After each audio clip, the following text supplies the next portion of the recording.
SSC से जुड़ी हुई सारी न्यूज़ और फ्री ऑनलाइन कोचिंग के लिए सब्सक्राइब करें और बेल आइकन दबाना ना भूलें सारे नोटिफिकेशन आप तक पहुंचने के लिए। Hi friends, welcome to SSC mindset. एक बार फिर आप लोगों का स्वागत है एसएससी माइंडसेट में। और ये वीडियो है हमारा ज्योग्राफी का, हम स्टार्ट कर रहे हैं। इससे पहले मैंने आपको बताया था कि मैं ज्योग्राफी का स्टार्ट करूँगा, क्योंकि मेरा जो मिरर ऑफ कॉमन एरर का वीडियो है वो ख़त्म हो चुका है, इसलिए अब मैं ज्योग्राफी का स्टार्ट कर रहा हूँ। ठीक है, और इसमें हम बात करेंगे सोलर सिस्टम से। सबसे पहले हमारा सोलर सिस्टम आएगा। ठीक है, और मैं कोशिश करूँगा जल्दी से जल्दी ख़त्म करा दूँ। मैं हो सकता है किसी दिन डेली वीडियो डालूंगा, जैसे आज मैं एक वीडियो डाल रहा हूँ, हो सकता है मैं आज शाम को एक और वीडियो डाल दूँ या फिर मैं कल 2 वीडियो डाल दूँ। पर मैं कोशिश करूँगा कि इसी हफ्ते, देखिए आज कौन सा दिन है, अगर आप कैलेंडर देखेंगे, देखिए तो आज है आपका थर्सडे। ठीक है, मैं कोशिश करूँगा कि नेक्स्ट थर्सडे तक मैं इसको ख़त्म करा दूँ पूरा। ठीक है, और अगर ये नहीं हो पाता है तो अभी हम कोशिश करेंगे कि उसके बाद 1-2 दिन मतलब अगले संडे तक हम इसे ख़त्म पूरा कर दें, और हमारा पॉलिटी तो चल ही रहा है। ठीक है, तो उससे पहले देखिए, स्टार्ट करने से पहले मैं सोलर सिस्टम को स्टार्ट करने से पहले मैं आपको ये बता दूं कि ज्योग्राफी क्या होता है। ठीक है, ज्योग्राफी एक तरह से वो सब्जेक्ट है जिसमें हम अपने सोलर सिस्टम और अपनी अर्थ से जुड़ी हुई चीज़ों के बारे में पढ़ते हैं। ठीक है, सबसे पहले तो ये, और दूसरी बात ये कि इसको सबसे पहले किसने यूज़ करा था। ज्योग्राफी जो ये वर्ड है, ये सबसे पहले यूज़ किया गया था 276 से लेकर 194 BC के बीच में, जो एक हमारे फादर ऑफ ज्योग्राफी कहलाते हैं। कौन? वो हैं एरेतोस्थनीज। ठीक है, जो एरेतोस्थनीज थे वो हमारे फादर ऑफ ज्योग्राफी कहलाते हैं। उन्होंने पहली बार इस वर्ड को यूज़ किया था। ठीक है,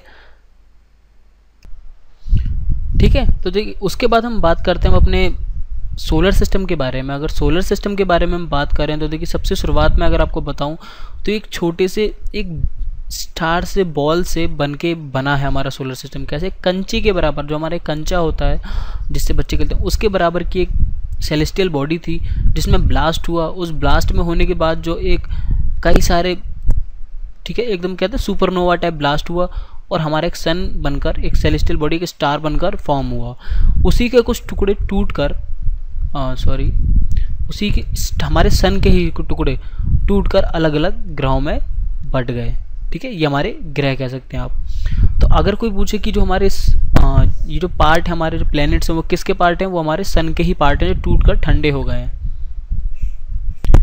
तो देखिए, इस पूरी वीडियो में हम सिर्फ एसएससी से जुड़ी हुई इंपॉर्टेंट वीडियो पॉइंट्स की बात करेंगे। हम सीधे फैक्ट टू फैक्ट की बात करेंगे, क्योंकि ज्योग्राफी में एसएससी में फैक्ट्स ही पूछे जाते हैं, एक्स्ट्रा कुछ आपसे नहीं पूछा जाएगा। ठीक है, तो ये आपको याद रखना है, इसलिए हम सिर्फ फैक्ट टू फैक्ट के बारे में बात करेंगे, ज़्यादा डीपली नहीं घुसेंगे। मैं कोई पीएचडी नहीं करने ज्योग्राफी के ऊपर। ओके, देखिए उसके बाद क्या है, आपको जो अब सोलर सिस्टम है, ठीक है, उसमें क्या क्या है, उसमें सन है, 8 आपके ग्रह हैं, सैटेलाइट्स हैं जिनको हम सेलेस्टियल बॉडीज़ भी कहते हैं। ठीक है, सेलेस्टियल बॉडीज से आप कंफ्यूज ना हो। हमारे जो भी हमारे सोलर सिस्टम में प्लैनेट्स हुए, हमारा सैटेलाइट्स हुए, ये हमारे सारे, जैसे एस्ट्रॉइड्स हुए, मीटरॉइड्स हुए, ये हमारी सेलेस्टियल बॉडीज़ कहलाते हैं। ठीक है, ये सोलर सिस्टम के ही पार्ट हैं, और सन इनका एक तरह से हेड है। ठीक है, सन को एकदम हेड मास्टर कह सकते हैं, समझ लीजिए। अगर बात करें उसके बाद, देखिए सन हमारा एक सेंटर में होता है सोलर सिस्टम में, ये हमारा सन है। ठीक है, उसके चारों ओर ऐसे हमारे ग्रह घूमते हैं, और ये बहुत ही गर्म, बहुत ही हॉट गैसेस से मिलके बना हुआ है जो हमारा सन है। ठीक है, और एक तरह से पुलिंग फोर्स लगा रहा है दूसरे ग्रहों पर। देखिए पुलिंग फोर्स मैं आपको समझाता हूँ कैसे, कि ये मान लीजिए हमारा एक अर्थ है, ये गोल गोल घूम रहा है ऐसे।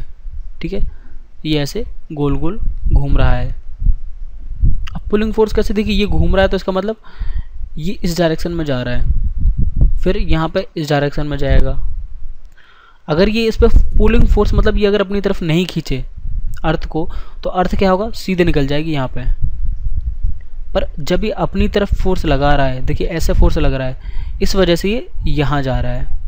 एक फोर्स इधर लग रहा है, एक फोर्स नीचे की साइड भी लग रहा है, तो ये इस डायरेक्शन में जा रहा है, फिर ये इस डायरेक्शन में जाएगा, ऐसे ही इस डायरेक्शन में जाएगा। ठीक है, इस वजह से क्या है कि इस पुलिंग फोर्स की वजह से हमारा जो प्लैनेट है वो एक फिक्स्ड पाथ पे घूम रहा है। ठीक है, टोटल देखिए 8 ग्रह होते हैं हमारे सोलर सिस्टम में। पहला है mercury, Venus, earth, Mars, Jupiter, Saturn, Uranus and Neptune. ठीक है, ये 1 2 3 4 5 6 7 8, ठीक है, टोटल ये हैं। और लाइन्स हैं, देखिए सबसे पास का मर्क्यूरी है, फिर वीनस है, फिर अर्थ है, ठीक है, फिर Mars, Jupiter, Saturn, Uranus and Neptune. Okay, उसके बाद देखिए अगर बात करें फिर हम और, तो जो all the planets of the solar system move around the sun in an elegant fixed path, जो मैंने आपको पहले बता दिया, ऑर्बिट्स पे घूमते हैं। ऑर्बिट्स मतलब ये सन है, सन के चारों ओर ऐसे एक फिक्स्ड पाथ है, मतलब एक रोड बनी हुई है जिस पे वो ग्रह चलते हैं, उनकी वो इसी फिक्स पाथ पे चलेंगे, कहीं और नहीं चल सकते, ये आपका ऑर्बिट्स कहलाती हैं, ठीक है। उसके बाद अगर हम बात करें सन की, तो सन में देखिए, सन में टोटल 70% आपका हाइड्रोजन होता है, कई सारे गैसेस से मिलकर बना है, वो सॉलिड पार्ट नहीं है, एक गैसियस पार्ट है पूरा आपका सन, ठीक है। 70% हाइड्रोजन है, 28% हीलियम है, 2% अदर गैसेज हैं, ठीक है। ज़्यादातर पार्ट सिर्फ हाइड्रोजन और हीलियम से मिलकर बना है। लगभग 6000 डिग्री का इसका सेल्सियस होता है, और हमारी अर्थ से 150 मिलियन किलोमीटर दूर हमारा ये अर्थ से है। ओके, उसके बाद हम बात करें अगर सन की लाइट की, ठीक है, तो जो सन की जो लाइट है वो अबाउट 8 मिनट्स लेती है, ठीक है, 8 मिनट लेती है धरती तक पहुंचने के लिए। और इसी के बारे में, हमारी सन के बारे में ही, जो हमारा सोलर सिस्टम है उसको कैसे इवॉल्व हुआ, कैसा एवोल्यूशन हुआ, उसके बारे में कई सारी थ्योरीज बनाई गई हैं, ठीक है, कई सारे स्टडीज़ की गई हैं जिनको अलग अलग नाम से जाना जाता है। वो कौन कौन सी स्टडीज़ हैं, देखिए ये सारी इम्पॉर्टेंट स्टडीज़ हैं जो सन के बारे में की गई हैं, ठीक है। पहली है गैसियस हाइपोथेसिस, गैसियस से कैसे बन के आया। नेबुलर थ्योरी, क्योंकि ये हम इसे नेबुलर थ्योरी हमारी मतलब अंतरिक्ष से जुड़ी हुई, इसलिए नेबुलर थ्योरी कहते हैं। टाइडल हाइपोथेसिस, ठीक है, और प्लैनेटेसिमल हाइपोथेसिस, ये सारी वो थ्योरीज़ हैं जो हमारे सन या सोलर सिस्टम के बारे में बनाई गई हैं और पढ़ाई गई हैं। और उसके बाद एक बाइनरी स्टार हाइपोथेसिस और है, ठीक है। ये बहुत ही कॉम्प्लेक्स हाइपोथेसिस है जो मैं आपको दिखा रहा हूँ, ये अभी भी पूरी मतलब कंफर्म नहीं बनाई गई है, बस इसके ऊपर काम चल रहा है, ठीक है। अब देखिए हम अपने प्लैनेट को 2 भागों में बांट सकते हैं, प्लैनेट्स को, ठीक है। देखिए अब मैं से आपको 1 2 3 4, ठीक है, 5 6 7 और 8, ठीक है। अब देखिए ये सबसे पहले आपका मर्क्यूरी हो गया, ये वीनस हो गया, ये अर्थ हो गया आपका, उसके बाद आपका मार्स हो गया, ठीक है, फिर जुपिटर है आपका, उसके बाद सैटर्न हो गया आपका, यूरेनस हो गया और नेपच्यून हो गया, ठीक है। ये सारे आपके ग्रह हो गए। अब देखिए अगर हम बात करें टेरेस्ट्रियल प्लैनेट्स वो होते हैं जो मार्स से लेकर, देखिए आपको मैं बता दूं इसे कैसे भागे गए। जुपिटर के आपको पता हो, जुपिटर और मार्स के बीच में कुछ उल्का पिंड घूमते रहते हैं, ठीक है, एस्ट्रॉइड्स या मीटरॉइड्स कह सकते हैं। ऐसे कई सारे पदार्थ हैं जो इसके चारों ओर घूमते रहते हैं, ठीक है। तो यहाँ पर एक बाउंड्री बनाते हैं, वो सब मिलके एक बाउंड्री बनाते हैं, और इस बाउंड्री को ही हम क्या कहते हैं, डिवाइडेड पार्ट बोलते हैं, कि यही बाउंड्री हमारे प्लैनेट्स को अलग अलग पार्ट्स में बांटती है। तो इससे आगे के जितने हमारे प्लैनेट हैं वो टेरेस्ट्रियल प्लैनेट्स कहलाते हैं, और इसके बाद के जितने प्लैनेट हैं वो हमारे जोवियन और अदर प्लैनेट्स कहलाते हैं, ठीक है। अब देखिए जोवियन मतलब हमारा जुपिटर, और बाकी के प्लैनेट मतलब ये, ठीक है। तो आपको याद रखना है कि जो हमारे जुपिटर से पहले जो और मंगल के बीच में जो हमारे उल्का पिंड पड़ते हैं उनसे एक बाउंड्री बनती है, और उससे पहले वाले सारे टेरेस्ट्रियल प्लैनेट्स कहलाते हैं, और उसके बाद वाले हमारे जोवियन और आउटर प्लैनेट्स कहलाते हैं, ठीक है। देखिए स्टार क्या है, स्टार भी एक सेलेस्टियल बॉडीज़ हैं जो बहुत ही बड़ी, बहुत ही गर्म और गैसेस से मिलके बनी है, जैसे हमारा सन है, ठीक है। वो खुद की लाइट और खुद की हीट प्रोड्यूस करती हैं जैसे हमारा सन है, ओके। उसके अगर हम बात करें कॉन्स्टेलेशन, देखिए कॉन्स्टेलेशन क्या है, various pattern form by different groups of stars are called constellation, big bear is an example. देखिए कॉन्स्टेलेशन आपको पता होगा, कॉन्स्टेलेशन मैं आपको एग्जाम्पल पे समझाऊँ तो एक स्टार्स की बनाई हुई कोई डिज़ाइन जो हम आसमान में देखते हैं, ठीक है, पेयर देखते हैं, जैसे आपको पता होगा, जैसे हम सप्तऋषि तारे कहते हैं, हिंदी में आपको पढ़ा होगा आपने सप्तऋषि, ठीक है। ऐसे करके 7 तारे मिलकर कुछ ऐसी डिज़ाइन सी बनाते हैं, ठीक है, ऐसे करके एक डिज़ाइन सी बनती है, वो होती है हमारी सप्तऋषि मंडल। तो वो क्या है, कॉन्स्टेलेशन है, इसमें क्या है कई सारे पैटर्न बनते हैं डिफरेंट स्टार्स को मिलाकर। उसी तरह हमारा बिग बियर भी एक एग्जाम्पल है हमारा कॉन्स्टेलेशन का, ओके। देखिए उसके बाद आते हैं सैटेलाइट्स। अगर हम बात करें सैटेलाइट्स की तो ये भी एक सेलेस्टियल बॉडीज़ हैं, ठीक है। सैटेलाइट्स भी एक सेलेस्टियल बॉडीज़ हैं जो हमारे प्लैनेट्स के चारों ओर घूमते हैं। जैसे हमारा मून, ये एक सैटेलाइट है जो धरती के चारों ओर घूमता है, ठीक है। उसके बाद आता है हमारा, देखिए मून के बारे में बात करेंगे अब। मून भी हमारा एक सैटेलाइट है जो धरती का है। इसका जो डायमीटर है वो लगभग 1/4 है अर्थ का, मतलब 1/4वां हिस्सा है हमारी धरती का, ठीक है। और कितना, ये 38,44,000 किलोमीटर दूर है हमारा धरती से। लगभग 27 दिन लगाता है ये धरती के चक्कर लगाने में, ठीक है। और उस इतना ही लगभग सेम टाइम ये अपनी एक्सिस पे भी घूमने में लगाता है। मतलब मान लीजिए मैं आपको एग्जांपल दूं तो ऊपर बना देता हूँ, यहाँ ये धरती है, यहाँ पर ये मून का ऑर्बिट है। मून यहाँ से यहाँ तक पूरा गोल चक्कर लगाने में 27 दिन लगाता है, और ये अपनी जगह पर खड़े खड़े घूमने में भी टोटल 27 दिन लगाता है, ठीक है, लगभग, ठीक है। तो इसकी वजह से क्या होता है कि हमें हमेशा सिर्फ एक ही साइड का मून दिखाई देता है, दूसरी साइड का मून दिखाई ही नहीं देता हमें, ठीक है। It does not have any favourable condition like air और वाटर और लाइफ, और ना वहाँ पर हवा मिलती है, ना वहाँ पानी मिलता है, और ना वहाँ कोई जीवन है, ठीक है। देखिए नील आर्मस्ट्रॉन्ग पहला ऐसा आदमी था जो चांद पर गया था, पहला सरफेस पर कदम रखा था, ठीक है, 29 जुलाई 1969, ठीक है। ये डेट थी नील आर्मस्ट्रॉन्ग की। तो देखिए पहला तो नील आर्मस्ट्रॉन्ग थे, ठीक है, पहले इंसान नील आर्मस्ट्रॉन्ग थे, हर किसी को पता, पर दूसरा आदमी कौन था? दूसरा आदमी अगर कभी पूछ लिया गया तो आप कैसे बताएंगे? देखिए जो दूसरा आदमी था वो था बज एल्ड्रिन, ठीक है, बज एल्ड्रिन, ठीक है। ये भी अपोलो 11 के साथ हमारे गए थे, और दो आदमी थे जिन्होंने, पहले में थे नील आर्मस्ट्रॉन्ग और दूसरे थे हमारे बज एल्ड्रिन, ठीक है, ये आपको याद रखना है।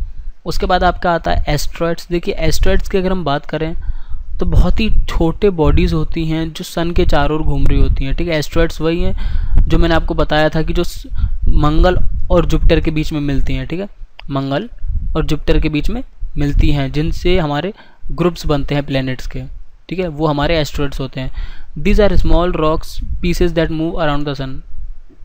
देखिए ये है मीटरॉइड्स, ये कहीं भी मिल सकते हैं आपको, कई सारे मीटरॉइड्स हमारी धरती पर भी आके गिरे हैं, ठीक है। यूएसए में आपको एक मिल जाएगा जो आजकल म्यूजियम बन गया वहाँ पर, ठीक है। तो ये आपको याद रखना है, मीटरॉइड्स ये भी सन के चारों ओर चक्कर लगाते हैं, ये भी एक रॉक स्पीसीज है, ठीक है, ये भी पत्थर के होते हैं। अब गैलेक्सीज़ की बात करें, देखिए गैलेक्सीज़ क्या हैं? ये एक ह्यूज सिस्टम है गैलेक्सी, जिसके अंदर कई सारे स्टार्स होते हैं, ठीक है, क्लाउड ऑफ डस्ट होते हैं, ठीक है, धूल के बादल होते हैं, गैसेस के बादल होते हैं, ठीक है। और कई सारी गैलेक्सीज़ हैं जो हमारी यूनिवर्स में मिलती हैं, उनमें से हमारी एक खुद की सोलर सिस्टम है जो हमारा पार्ट है। और ये किसका पार्ट है? ये पार्ट है मिल्की वे गैलेक्सी का, ठीक है। हमारी जो गैलेक्सी है उसका नाम है मिल्की वे, ठीक है। और देखिए अगर हम नेक्स्ट सवाल की बात करें तो हमारा नेक्स्ट क्वेश्चन ये बन सकता है कि हमारे सबसे पास की गैलेक्सी कौन सी है, ठीक है। ये भी इसमें नहीं लिखा है मैंने, पर मैं आपको बता देता हूँ। हमारे सबसे पास की जो गैलेक्सी है वह एंड्रोमेडा, ठीक है, एंड्रोमेडा। आप स्पेलिंग आप लिख ही लीजिएगा, ठीक है, एंड्रोमेडा, ठीक है। अब इसकी डिस्टेंस की अगर मैं आपको बात करूं तो इसकी डिस्टेंस लगभग 2.5 मिलियन लाइट ईयर्स है, ठीक है। या फिर इसको हम ये भी कह सकते हैं कि लगभग 2.5 मिलियन, लगभग 2.5 करोड़, ठीक है, light years, 2.5 crore light years दूर है ये हमारी, ठीक है। ये आपको याद रखना है। और देखिए ये तो हमारी सबसे थी। अब हम इसमें एक कभी ये पूछ लिया जाता है कि लोकल गैलेक्सी क्या होती है, ठीक है, लोकल गैलेक्सी या लोकल ग्रुप ऑफ गैलेक्सीज क्या होता है। देखिए एक ड्वार्फ गैलेक्सी होती है, ड्वार्फ गैलेक्सी मतलब छोटी गैलेक्सी जिसके अंदर 54 गैलेक्सीज मिलकर बनी हैं, ठीक है। और इसका जो सेंटर है वो कहीं ना कहीं मिल्की वे और एंड्रोमेडा के बीच में पड़ता है, ठीक है। और देखिए जो सबसे एंड्रोमेडा थी वो खोजा किसने था, इसकी खोज किसने की थी? इसकी खोज की थी हमारे सॉरी एडविन हबल, ठीक है। किसने की थी? Edwin Hubble. अब हबल से आपको कुछ याद आ गया हो तो बहुत अच्छी बात है, क्योंकि हबल टेलीस्कोप हमारा नासा यूज़ करता है ग्रह को ढूंढने के लिए, ठीक है। क्या यूज़ करता है? हबल टेलीस्कोप, बहुत बड़ा टेलीस्कोप है जो सैटेलाइट से जुड़ा हुआ है हमारे, और स्पेस में काम करता है, जो अलग अलग नए नए ग्रह और नई नई गैलेक्सीज ढूंढने के लिए काम आता है। ठीक है, तो इनके नाम पर रखा गया हमारा, एडविन हबल के नाम पे हबल टेलीस्कोप। ठीक है, ये आपको याद रखना। और अगर बात करें कि पूरी यूनिवर्स में कितनी गैलेक्सीज हैं, तो लगभग देखिए 50 बिलियन स्टार्स हैं, और लगभग हमारी गैलेक्सी में, और अगर टोटल गैलेक्सीज की बात करें तो लगभग 2 ट्रिलियन गैलेक्सीज हैं हमारी पूरी यूनिवर्स में। ओके, तो बहुत बड़ी यूनिवर्स है जो हमने अभी तक खोज के भी नहीं निकाली है। ठीक है, अब देखिए, अब आते हैं हम सीधे प्लैनेट्स पे, जो हमारे इंपॉर्टेंट फैक्ट्स हैं जो हमें याद रखना है। क्या, देखिए कि लार्जेस्ट एंड बिगेस्ट प्लैनेट, सबसे बड़ा और सबसे प्लैनेट कौन सा है? वो है हमारा जुपिटर। स्मॉलेस्ट प्लैनेट, सबसे छोटा प्लैनेट हमारा मर्क्यूरी है। सैटेलाइट अर्थ का कौन सा है? मून। सबसे पास का, देखिए सबसे पास कौन सा प्लैनेट है सन के? सूरज के सबसे पास कौन सा है? मर्क्यूरी, क्योंकि सबसे पहला प्लैनेट भी वही है। ठीक है, अर्थ का ट्विन, मतलब अर्थ की जुड़वा किसे कहते हैं? वीनस, क्योंकि सबसे पास क्या है हमारा? सबसे पास हमारा वीनस है। ठीक है, और इसका लगभग साइज भी हमारा वही है, और लगभग उतने ही एंगल पर झुका हुआ है जितने पर हमारा अर्थ झुका हुआ है। ठीक है, इस वजह से इसको अर्थ का ट्विन कहते हैं। ब्राइटेस्ट प्लैनेट, सबसे चमकदार प्लैनेट भी हमारा वीनस ही होता है। ठीक है, उसके बाद है ब्राइटेस्ट स्टार्स। देखिए सबसे चमकीला स्टार हमारी गैलेक्सी में सीरीज। ठीक है, सीरीज हमारी गैलेक्सी का सबसे चमकीला स्टार है। ऐसा ग्रह जिसके चारों तरफ राउंड रिंग्स बनी हुई हैं, ठीक है, वो है सैटर्न, कहें तो हिंदी में शनि। ओके, रेड प्लैनेट कौन सा है? वो है हमारा मार्स, जिसके ऊपर भी मंगलयान भेजा ही गया है। ठीक है, ब्लू प्लैनेट हमारा अर्थ होता ही है, और ग्रीन प्लैनेट है हमारा नेपच्यून। ठीक है, और कुछ सवाल और बनते हैं कि सबसे ज़्यादा हमारे पास सैटेलाइट कौन से ग्रह के पास है? तो वो है हमारा जुपिटर। ठीक है, सबसे ज़्यादा सैटेलाइट उसके पास हैं। ओके, और देखिए अगर हम बात करें जुपिटर की, तो सिर्फ जुपिटर के पास ही, अकेले जुपिटर के पास ही 67 कितने 67 सैटेलाइट्स हैं, और जिनमें से सबसे बड़ा जो सैटेलाइट है वो है गैनीमेड। ठीक है, गैनीमेड, अगर स्पेलिंग की बात करें तो GANY, ठीक है, और MEDE। ठीक है, गैनीमेड, और इसका साइज हमारे मर्क्यूरी और प्लूटो से भी बड़ा है। ठीक है, ये एक सैटेलाइट है जिसका साइज मर्क्यूरी से भी बड़ा है। ठीक है, तो ये आपको याद रखना है। देखिए ये सारी इंपॉर्टेंट चीज़ें थी, मैं ज़्यादा डीप में नहीं जाऊँगा, मैं सिर्फ आपको, क्योंकि टाइम कम है इसलिए आपको ये क्रैश कोर्स है, आपको मैं सिर्फ स्पेशल मेन चीज़ें बता रहा हूँ। तो ये सारी इंपॉर्टेंट चीज़ें थी जो हमारे एग्ज़ाम में पूछी जा सकती हैं, हमारे सोलर सिस्टम और हमारे पूरे गैलेक्सीज वगैरह से रिलेटेड। ठीक है, और मैं इनकी MCQs अलग से बनाता रहूँगा। ठीक है, तो आई होप कि आपको ये वीडियो पसंद आई होगी और हेल्पफुल लगी होगी। अगर हेल्पफुल लगी है तो यार प्लीज़ इस वीडियो को लाइक कीजिए, कुछ पूछना है तो कमेंट कीजिए, और अभी तक सब्सक्राइब नहीं किया तो सब्सक्राइब कर दीजिए। फिर मिलते हैं नेक्स्ट वीडियो में, तब तक के लिए bye, thanks for watching and Vande Mataram.